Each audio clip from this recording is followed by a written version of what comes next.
ask you about the Rucci boys. Yeah. You followed their career through high school. Full disclosure, Todd's a great friend. But where do they fit in your plans for this year? I think both of them have a bright future. Obviously, Hayden is a little bit older. Obviously, tight end is a little bit of a different position than it has been in the past. But he's a leader of our program and of our team. So I think that's a position in particular that you'll see more guys play just based on the skill sets that they have. But he's done a phenomenal job, and love him to death, and he's a great leader for us. And then his brother is a young guy, and I'd say the depth we have more, and what the offensive line depth is by far, to me, the best that we've got. I mean, that's in the whole program, and he's part of that, right? I mean, he's a 5-star, 6'8" offensive tackle that right now is battling and fighting to be that next guy in, with a couple older guys in front of him. But I really think in the good fortunes of having a strong family that doesn't just bail on things that don't happen right away for him. He's a guy that's got an incredibly bright future, and he'll play a bit for us. How much will depend. But I tell you what, it gives us the confidence that we've got, because I wouldn't think many teams have got 4 tackles that they would feel like could go in there and play all league, have all league ability.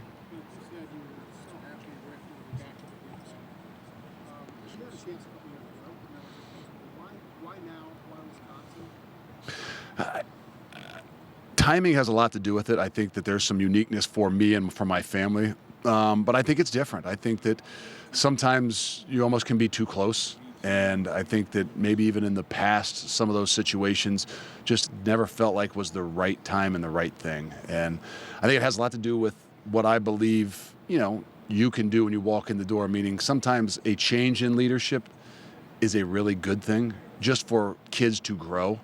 And I think back in some of those other situations, I just, for some reason, didn't feel like this was a good change for everybody, not just me, but even for the program and some of those things. So, and ultimately the greatest thing is I was in a great place, and I didn't feel like I was ever going to run from where I was, because it was just a great place for me to coach, for me to grow, and for my family to be. So I had the best of both worlds. That I was very fortunate to have success. Our players had success on the field, which then in return makes us look better. But it wasn't a place that I really was trying or excited about leaving. How close were you to taking that job at Michigan State? I don't know that it was an opportunity, to be honest. It was just something that I had, seen or talked about. It just, at some point in time, it just wasn't the right thing, I think, for everybody, in my opinion. Not just me, not just my family, but even for them in the situation. So probably never got deep enough in it to know enough to get over the things that I thought was going to be the right thing. Ohio State's coming to Madison, obviously, in October. You had that experience. You recently played Ohio State. Didn't go very well. No. Thanks for reminding me. What do you think that's going to do? I have not allowed myself to try to think about it. I think that, and I've said this, I know the first 3 games. Other than that, I mean, literally, I don't know who. I know maybe the 4th game now, because I keep hearing about the start of the Big Ten. But all summer, all spring, I never looked past what we had those first 3 games, other than some people would always say, hey, Halloween.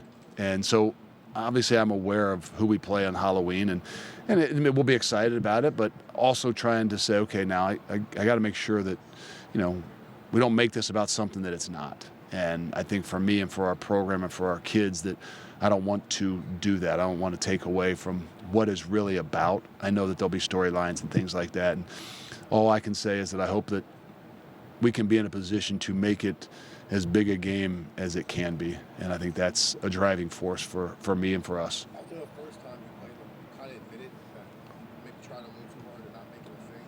I think you were coming home and maybe you could have handled it a little bit differently. Is that why you're saying some of the stuff you're saying now, maybe trying to Yeah, I think in the uniqueness of year one, I think in the uniqueness of, like, we all have labels, right? And whether it's a label of, what kind of offensive guy you are, or what kind of defensive guy you are, I mean, or where you're from, right? And so if you're labeled as a guy that played at or coached at, Ohio State, then sometimes your kids will say, well, was that? No, it's this. Look, man, I'm all into everything that we do. And it doesn't mean I downplay anything else, but I'm honest with them. I'm not going to make this. It's not about me, no matter who it is or no matter what the situation is. But sometimes when you get to those weeks, those unique storylines, people can make it about that. And so early on from the get-go, I want to make sure they understand who we are and what I'm all about. Is there a way to do that without accidentally? No, I don't know. I mean, I think the good thing for them is they've been in these situations. Not all of them, not many of them maybe have played a championship game against them or been in some of those situations. I know, our fifth-year guys have. They've been here. They've played in this game. But we all understand, like, in order to be the best, you got to beat the best. And at some point in time, you're going to have the good fortunes of challenging yourself against the top in your conference or the top in the country. We were fortunate enough to do that in our conference at Cincy. We were fortunate enough to be able to do that in the playoffs. And, if that's Ohio State, if that's, obviously Michigan's won the last 2 years, those are measuring sticks that everybody within the programs in this whole league can measure themselves against. The benefits and the challenges of recruiting in a state like Pennsylvania and obviously getting some university ties. I think the uniqueness is the size. I think the uniqueness for us is some of the connections and the relationships that we've had.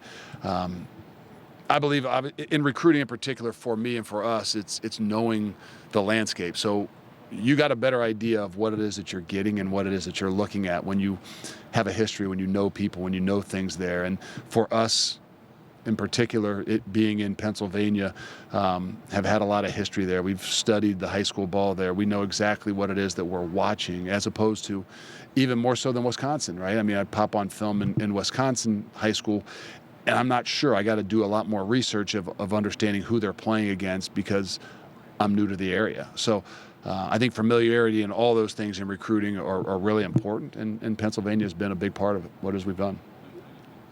Matt Rule, do you have any relationship with him prior to coaching circles? And what do you think? You're both coming in at the same time. So, don't really know him. I've studied him and watched him from afar, obviously, in his time, whether it was at Temple or even at Baylor. I think I met him here in Lucas Oil Stadium a couple years ago when he was at the Panthers for the first time, really face-to-face, in a suite, just stopping at the combine, and couldn't have been friendlier and things like that. And actually, I called him about 3 weeks ago, and I wasn't sure. I don't really know him, and I wasn't sure how he'd respond. Like, I was asking him a question about a former trainer of his that ended up becoming our trainer, and he couldn't have been better to me. And I got off the phone, and I said, okay, I wasn't sure, never sure what kind of honest opinion you're going to get, because you don't know. I mean, and I could tell that he was really honest with me and genuine and really a good dude. You embrace the fact that a lot of Husker fans and Badger fans kind of put you two together because you guys are coming in at the same time? I would assume. I think there's quite a few of us. There's a few others that are coming in at the same time here in this league, and again, we all probably get lumped into the same thing. But the beauty of it is it's for a day or two, and then I think when camp starts, it'll fade away, and then when the season starts, surely, well, who knows where it'll go, because everybody's got their routines and their things, and we just continue to move forward. New TV deal, what are your thoughts on the league, but also how it's going to affect the team? I don't know how it affects our team. Like, there's some things that they didn't call me and ask me or tell me much about the deal, nor did they ask my opinion, nor will they probably continue to ask my opinion. So I don't spend a whole lot of time, diving into what it is. To be honest with you, if I thought it was something that really could affect and change the way we do things for our kids and within our program, then I probably would spend a little bit more time on it. Right now, I think that what it does for us building and things like that, obviously that's, important, but I kind of leave that into the hands of the AD and the presidents and the people that they're probably listening to their opinions. How do you think Wisconsin probably much more than any other Big Ten team has had an identity. Run the ball, very disciplined defense. I know you want to build on what Wisconsin's done. How different will Wisconsin look? It'll look different. There's no doubt. But my true beliefs is it won't be as far from what it always has been as it looks. And I just mean that by we understand where our bread is buttered. We understand what it is that we've got that are strengths in our program. That offensive line, the depth of our offensive line. You've met our tailback. I mean, those things don't change. Whatever it is that you think you can do. Same thing defensively. I mean, it's still about people. It's still about players. And so there is differences. There are changes. There are things I think no matter what, the fundamentals can stay the same. The values can stay the same. But it's obviously an evolution of things that we're doing as well. And intelligent people find a way to be successful. And if it means that someday you had to go back and revert back to win a game based on whatever the situation, I promise you that not only me or Phil or whoever understands and will be able to do what's best for us. Your coordinator, he's coordinating places where they throw the ball out. It's successful. If they can catch it and they can throw it, and it can open up more lanes to run the football. Yeah, I think that no matter what, whether you're a pound-it team, and you could probably stand up here and ask Coach Chris, well, you're an offensive guy and you guys have done this. What would you really want? And he would say, I want balance. And then you could ask me or Phil, and you could say, you're an air raid guy, and what is it that you really want? I want balance. We both want the same things. We just go about them in different ways, or they both go the same things and just go about them in different ways. And in order to be successful, you got to have balance. You can't be one-dimensional. The triple option teams no longer can be successful because they're one-dimensional. And the guys that throw the ball probably 70 times a game probably in the long run have a really hard time at being successful because they don't have balance. So no matter what it is and how it looks, it's got to be balanced. Luke, you guys have Braylon. Michigan has two really good backs. Actually has two good backs. Penn State. What is it about this league? Honestly, big dumb guy answers like the weather. What is it about this league that the running back renaissance is alive and well when the NFL is seeming to go into it? We also have Ches Malusi. I think we've got a 1-2 punch that can be coupled with anybody in the country. I don't think it is. I would say if you ask NFL guys too, that yes, throwing becomes a lot more important. But when it comes down to it, the teams that are going to win the championship in that league got to be able to run the football too. I just think the uniqueness of where's the best players in high schools playing, right? I mean, they're a tailback, they're a quarterback, there's some version of a running back, and there just happens to be a greater number of those guys out there that can play at that position. I think that the uniqueness of the Big Ten is it still has that connotation that I think some of the better ones out of high schools would say, hey, that's where we're going to go because they run the football and they pound the football and they're going to put an emphasis on that. I might say it's a little bit more of, hey, I want to go there because look at those guys up front. Look at those, what they put into those guys up front and what's going to give me an opportunity, whether I carry it 30 times or 18 times. 130 yards or 140 yards or 150 yards is still 150 yards, whether you carried it 37 times or you carried it 18 times. It's still about finding ways to gain yards, maybe not having to do it with 35 carries. Coach, easy question to you when I saw you. What's it like to be here today? I mean, coaching Big Ten again, but be here at media days, reflect on this, think how special these jobs are to have in the Big Ten and who you're representing. Well, I never thought about it, to be honest with you. I mean, you jump right into things, you make a decision, you go, and today was probably the first day when I walked in. It became a little bit surreal, like just kind of to look around and to say, like, wow, has this almost come full circle? And I don't mean like, I know the opportunities I had in the past were not the same, at that time at, those 8 months. But to kind of come full circle, and it was one of those things where I looked around and I realized how much it's grown, how big it is, and I just had a brief moment of saying, wow, this is really, really, really impressive, and I didn't realize maybe why I made some of those decisions. I said it was because of the Big Ten, and then I get here and I realize that it really is about being a part of the Big Ten and the things that this thing has done and continues to do. And so it was a small, short moment of surreal full circle that I enjoyed. Do you allow yourself to maybe pat yourself on the back? No, But that wouldn't be. About what you did at Cincinnati, you never headed to the Big 12. I mean, you realize, do you feel like you had some accomplishments there that, I know you don't brag about stuff like that, but do you feel like it was a job well done? I do. I do. I mean, it's hard to leave, and I love the place. And my son's still there. He still plays there. I will be the biggest fan rooting for him. But it is. There's a lot of things that we did that we are really, really proud of, and not just the winning, but even the development of a culture, the development of guys that have an opportunity not just to play at the next level, but to go on and do something even different with their life. And that's what's so special, and that's what's hard to leave, to be quite honest with you.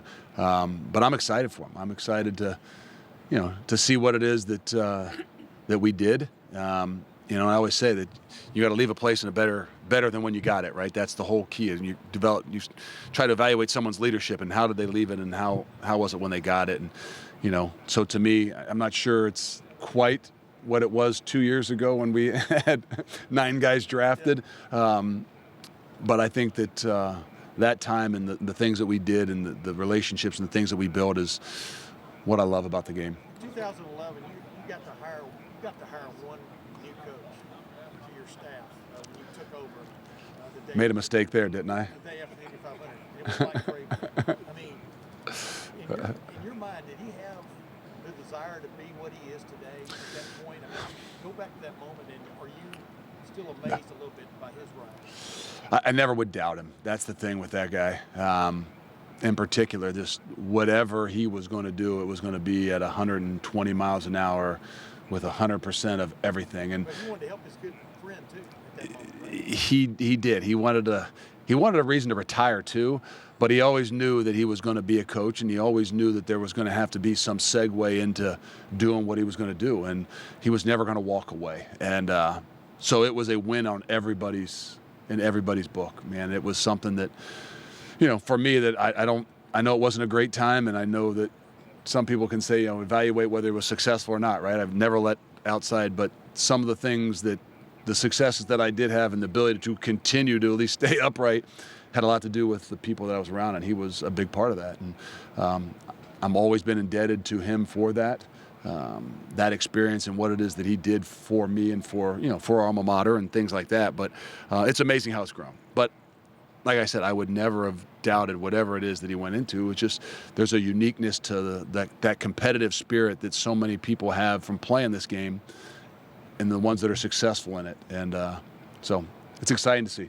Before you step into the Iowa-Wisconsin rivalry, just as an outsider, how do you perceive that program and what Coach Ferentz has accomplished? Have studied Iowa for a long time, and from the way when I was a defensive guy, the way that they played defense, to the longevity that Coach has had, to the way that he's done things with the type of kids and the people that he's had there. And there's not a bigger fan from the outside of all the things that he's done than me. And it kind of goes back to maybe as a young kid growing up as a little bit of an Iowa guy, meaning that my idol was Dan Gable, and being a wrestling guy that always kind of held that in a different esteem. So I've always watched and studied and from afar on all things that they've done. So it's unique to now be thrown into a situation where that is a rivalry game, and all the things that I studied and worked on in the past are still a part of that's a part of me. People ask about knowing the Big Ten. I think that has a lot to do with it. And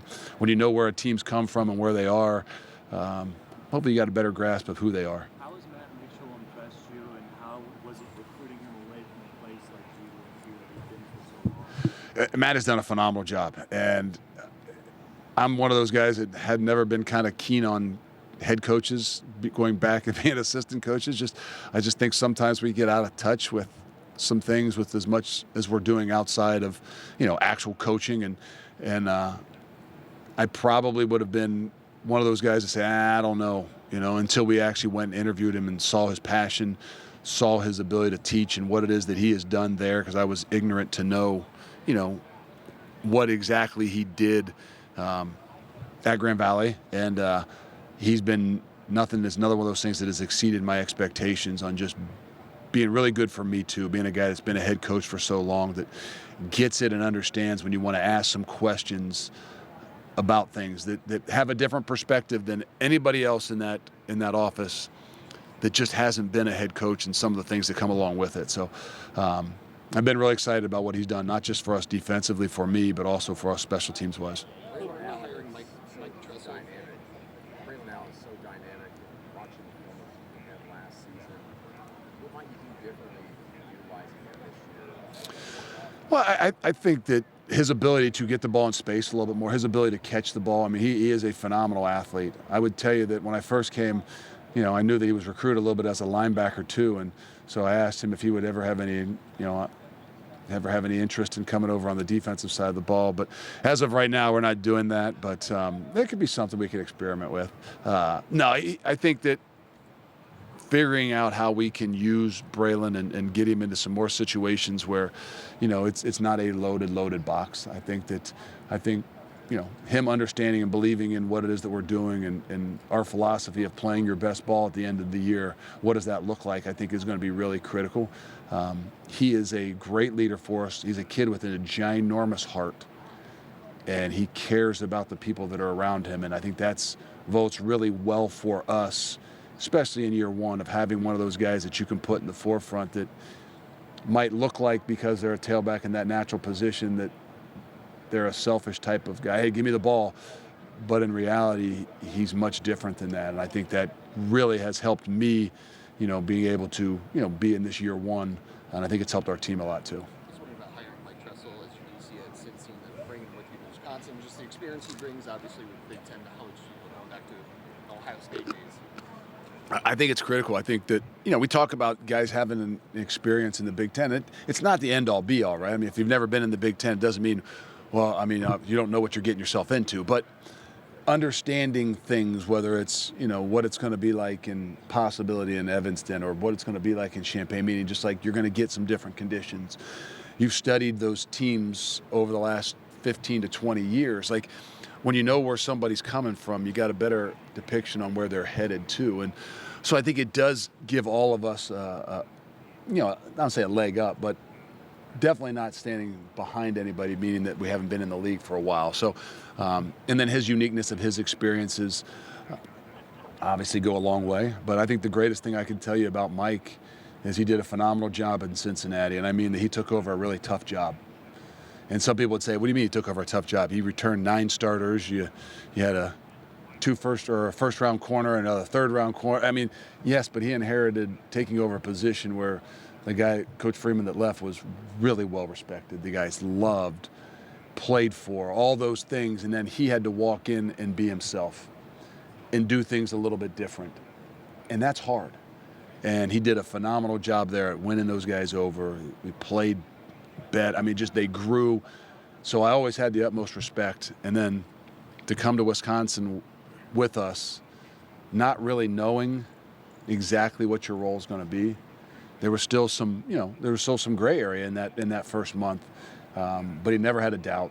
This is where he wanted to be. This is who the people he wanted to be with, and that goes a long way. Luke, I want to go back to the timing of you taking the job at Wisconsin, what Cincinnati's going through with conference change. What made you say this was the right time to go back to the Big Ten and take Wisconsin? It has a lot to do with Wisconsin. It has a lot to do with the Big Ten, and it has a lot to do with timing of my family as well. And if it wasn't the right time for my family, even as great of a place this is, as great of a job as it is, I don't think that I would have jumped in full-heartedly, because if it wasn't the right thing for everybody, it wouldn't have been the right thing for me too. And so many things just came aligned, and I didn't know a ton about Wisconsin, to be honest with you. We had put, my wife, and you've probably heard me say this, we put kind of parameters in place to say, hey, if we're ever going to leave, if we're ever going to go someplace, like, what would you leave for? As opposed to saying, there's these 6 places that I would go to. It became more of, okay, what's important for you as a professional and to grow and do what you want to do, and then what's important to us and our family. And never thought about Wisconsin, and as this thing became a possibility, it just started to check every box. And just the good fortune that things aligned for a reason, and to be where we were with our family and the timing, it was the right time. Yep.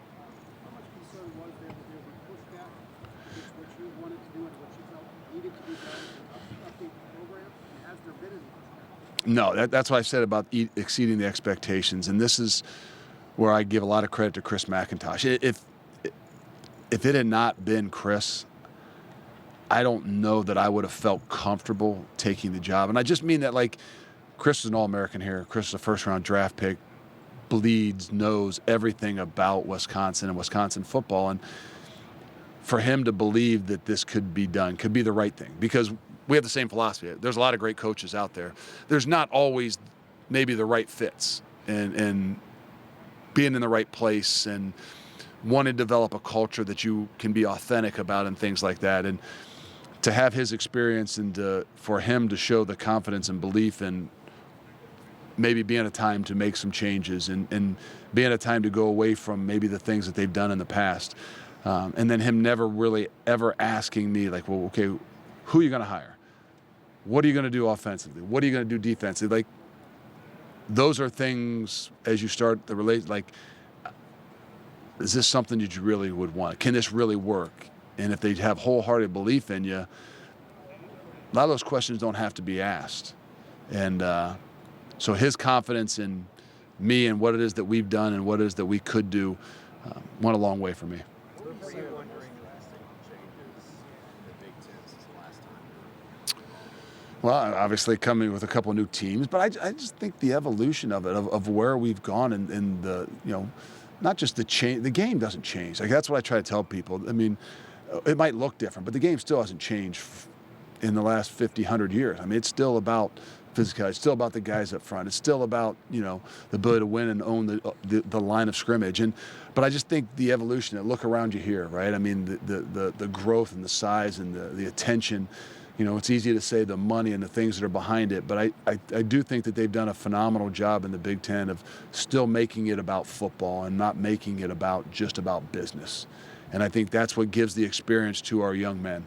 I know that they're going and evolving through some of these new changes and NIL worlds and new opportunities for them, but I believe that they've done a phenomenal job at still keeping it about football, and that's the main thing. And, I felt like that's what Wisconsin has done as well. And, so there has been change, there's been evolution, but I think that they've been able to grow but not lose sight of what's the main thing. On that point specifically, is the timing right for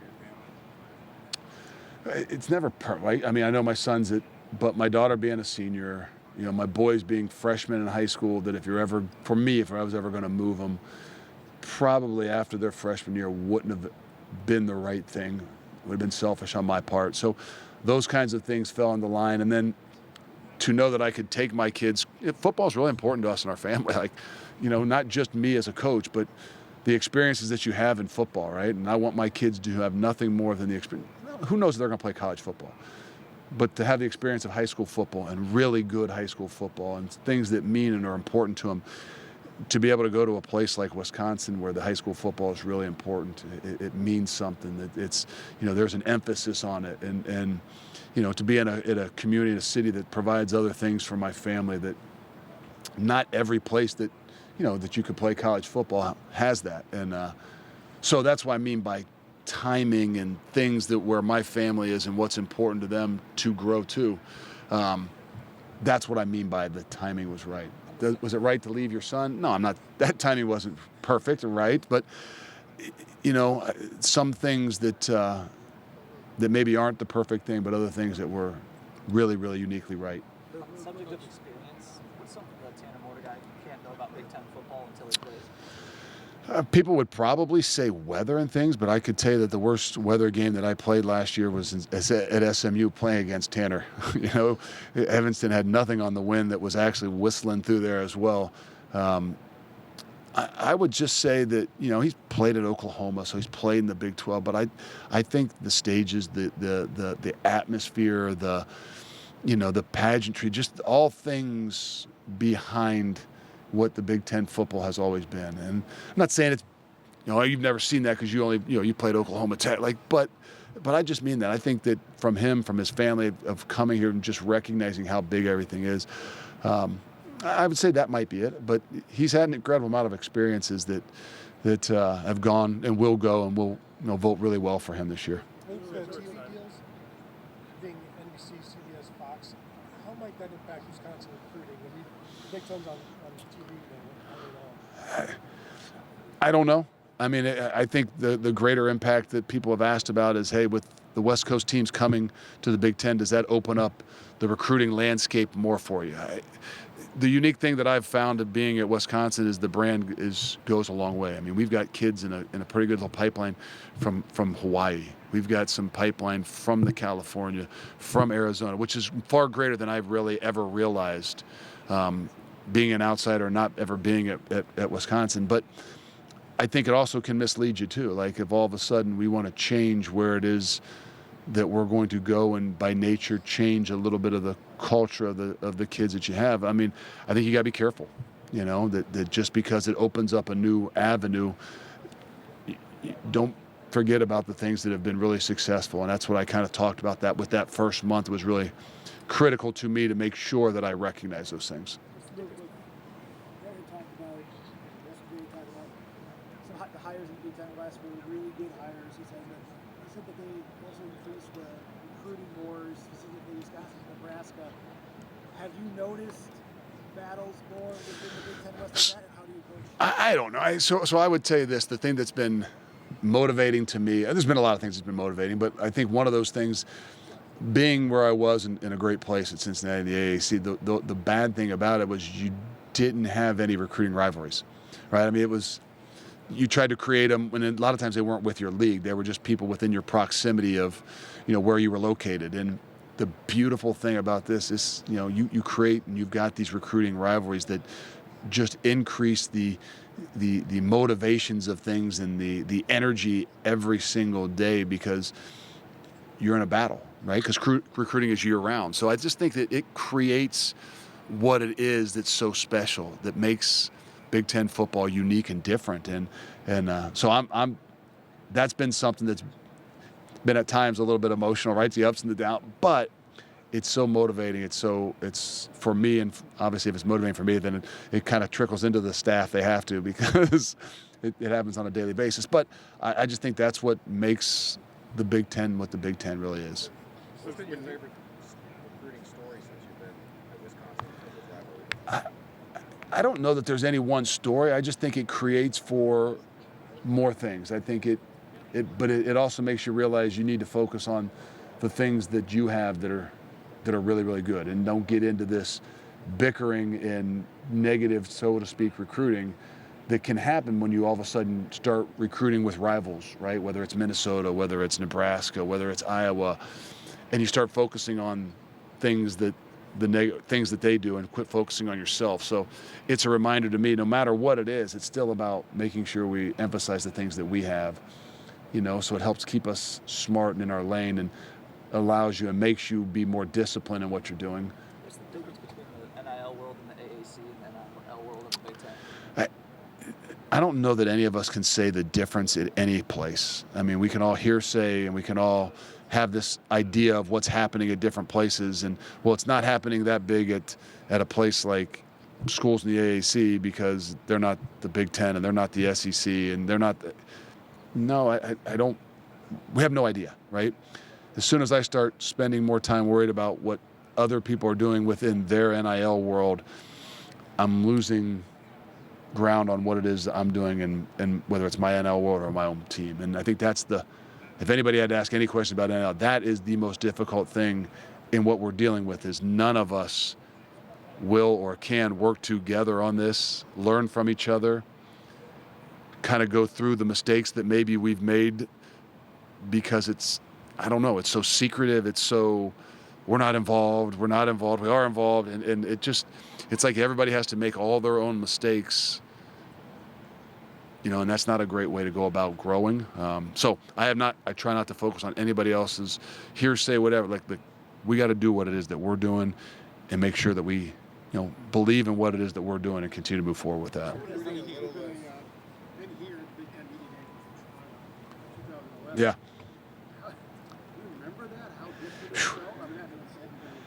It was. I do remember a few things, and I remember the way that some of the coaches, welcomed me and embraced me. And that was a growing point for me, because I'm one of those guys, it's like, no friend, and to even remember understanding what I was going through and what the situation was, and to see whether it's the Kurt Ferentz or whoever, really kind of welcome you, and you recognize that where we're rivals, whether we have this, distaste on a game day for other, like, there's still really good people that want nothing but the best for everybody. And that's more than anything. I don't remember an interview. I don't remember standing on the podium. I don't remember that, but I remember things like that that were very unique to me. Is Barry Alvarez giving you any feedback or reaction to your offensive? No, I had dinner over at Coach's house last Thursday night, and he never once brought it up, never mentioned it. I'm sure he's curious to watch and to see as well, but it used to always be a joke from afar, right? I mean, whenever my buddies and somebody new would come in there, Vrabel in particular would always say, I'm sure they told him, hey, the playbook's underneath the desk. Just make sure that you, as you get in there, you learn it. So that was always a joke. And, I guess that joke wasn't true because there was no playbook that he left underneath the desk that said, hey, you have to read this. So I'm sure he'll have some opinions, but I think that, Coach has been in it long enough to know that, whatever works. And trusts and believes that intelligent people find a way to be successful as well. From a recruiting standpoint, is there any benefit to being back in a situation where you're not sharing a state with another major football program? Yeah, I think more than anything, recruiting-wise, it's sharing, but creating those rivalries. I think that when you always feel like you don't have maybe the greatest opportunity for the ones that are closest to you, and that was the hard thing about Cincinnati. I mean, you got to a point where you wanted to make it competitive, but when you can't ever win one of those competitive battles, it really stinks, and it's trying to stay competitive with doing those things. So I think that, but that's on us to make sure that our borders are still the thing that's most important to us, and that's where we've had to battle with some things because we don't have those relationships, and that's what I talked about, and we've got to do a better and better job each and every year. How do you As think a of the coach rivalries? who's familiar with a lot of the teams coming up on the schedule, played Indiana the last 2 years though personally, wasn't the norm. Do you feel you have more of an advantage with them than anyone? No, I mean, I don't, in some ways I'd say, look, I didn't study Indiana for the 15 years that I was in the Big Ten. Not that we played them, but it was just uniqueness of some of those teams that you studied. Like I always, for some reason, Kurt Ferentz has been there for such a long time. They'd been so good defensively. I always studied them. So I don't know that I would say, well, we've studied Indiana, but I think it is unique that you've played them the last couple of years. So you've got a better grasp and understanding and a concept of, where it is that they've been and what it is they've done the last few years. I don't know that gives you any advantage. I think our kids have got a better grasp and understanding of playing in different environments and different places that, that maybe some of our coaches don't. If it's an advantage, great. I don't look at it as one that is an advantage. But I think in all, being in the Big Ten for such a long time, it just gives you a little bit more of a reassurance in knowing what it is that you're walking into. How do you build confidence? How important is it to, in your opinion, to protect or keep that Iowa game and that Minnesota game? We're getting into in a realm of things that when we had the meeting, it was one of my first meetings in the Big Ten with all the head coaches. I didn't say a word, and I'm not going to. Right, I'm a first-year guy. I'm just sitting, learning, watching, listening, hearing. Personally, have some opinions. I mean, I'm a traditionalist. I mean, the way I grew up, being in the Big Ten and things like that. But I also recognize and understand that the evolution of the things that we're doing. To be honest, I think that we should not eliminate. If we're going to keep some, then we should keep them. And I think that it gets into lobbying, trying to say what's more important, which ones are historic, which ones are this, which ones are that. Like, look, to some people, they're incredibly important. To some, obviously, they're not. In this, where the league and where everything is going, there's things that are going to change. I still think it's a little bit tricky to say that you keep two and so keeps one and so has none. And we're all, when we listen to coaches, let's be honest, we're all going to twist and push for what's best for us and for our program. You cannot get a really objective view. That's why I don't know that we should if I was going to say any suggestion to do, I'm not sure. You can maybe listen for like 3 minutes on their opinion, but we're so skewed, right? So figure out what you guys believe is best. I think the athletic directors, I think the people, whoever is on your board, like, you tell us what's best. Tell me what the parameters are, we'll play it. But I think we're getting into some waters where we're just going to open things up to more scrutiny about what's the best fit for all of us. But I know it's not listening to coaches because they only care about one thing. Like, let's just be honest, right? I mean, to be subjective is really difficult. Luke, you've complimented the way that Tanner's led since he's come into the program. Have you kind of noticed that he's able to put aside some of the individual goals or kind of that thought because he's got that experience of having played before, he's just focused on the team? I think he's well enough and far enough along to, if he doesn't have individual goals, then he wouldn't be the competitor that he is, and he wouldn't be in the position that he is. And I never want to take that away. Everybody has individual goals. Every coach has an individual goal. But can they put it aside and have the toughness to make sure that the bigger picture is the most important thing? And I think from his experiences, he recognizes that one of the greatest things that you can say about a quarterback is his ability to win. And what winning does in showing your abilities is incredible. And I think that, I'll say it, the quarterback is the greatest multiplier you have on the football field. And if he can do it, and he can be the bigger picture, and he can show and be the example of what it looks like to do things together, then you got a greater opportunity of having that within your program and locker room, which gives you a better chance to win. And probably the one thing that nobody says enough about quarterbacks, when you're just truly evaluating, well, how many yards did he throw for, and how many interceptions, and how many touchdowns? How many wins did he have, right? Winners win. I don't care what you say. And we were very fortunate to have a great quarterback for 4 years. And I don't know what his best attribute was. It was running. It was, then became throwing, and then it was leading, and then it was his greatest attribute by far was his ability to win. He found a way to win as a freshman when he couldn't throw the ball. He found a way to win as a sophomore when he had a separated shoulder for 3/4 of the year. He found a way to win as a junior when all of a sudden he started to throw the ball better. Then he found a way to win as a senior when you'd say everything came together. And so I believe, and I think, and I know Tanner understands that. Coach, you said you're traditionalist, so next year we're going to go to 16 no divisions and 12-team playoff. I mean, in some ways, does it feel like the college football is moving toward more of like an NFL-like model? I mean, is that a good thing? I'm not saying it's not, right? I mean, if we all get stuck in our ways, then we'll never evolve and never grow. What is best for the game is to continue to grow.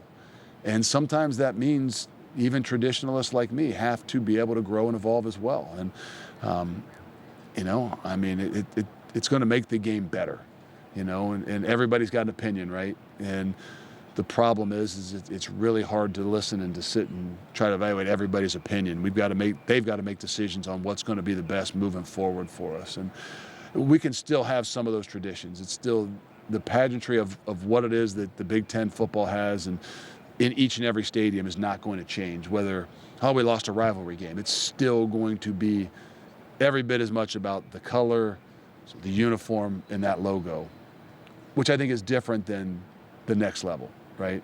I think the NFL sometimes gets more about, it's still about the team and stuff, but it's more about the names and those guys.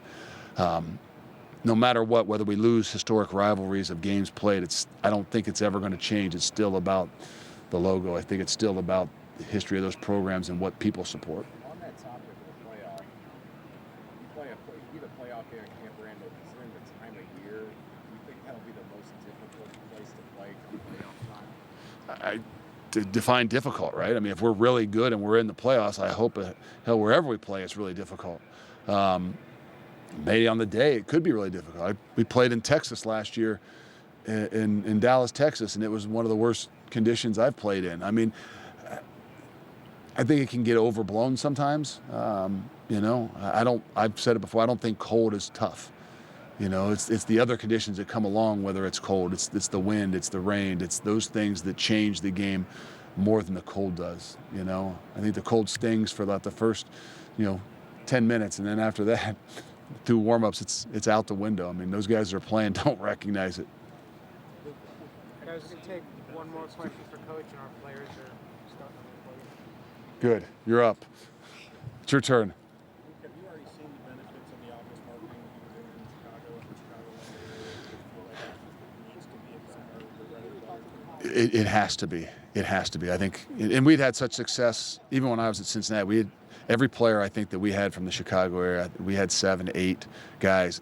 Almost every single one of them were a very good football player for us. So I think that there's some things for me that fit, and I think the way we go about things, the things we think are important, the way we want to run our program, I think the guys that grow up in that area and play that football are coming from a very similar situation, meaning that when a guy walks into the program, what he has to do to adapt and adjust to us is not nearly as much because he's done that within those programs in Chicago and a lot of those schools. And so it's great high school football.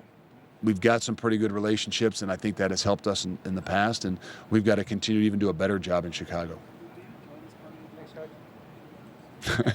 No, I'm not a social media. I'm more of a do guy, right? If I'm ever pausing, I'm pausing because I don't want to say something that is about me or is going to, speak for somebody else. Look, let our actions speak. I understand we've got to, give things, and I want our program for people to see it, right? I want to open it up so that our fans and our former players and guys can get a grasp of it. But I'd rather them see it than just hear me talk about it. Luke, you said Michigan earlier. You wearing that? You Yeah. say it's too much more. Michigan. I know it's hard for you to No. wear. No. He's not in the building.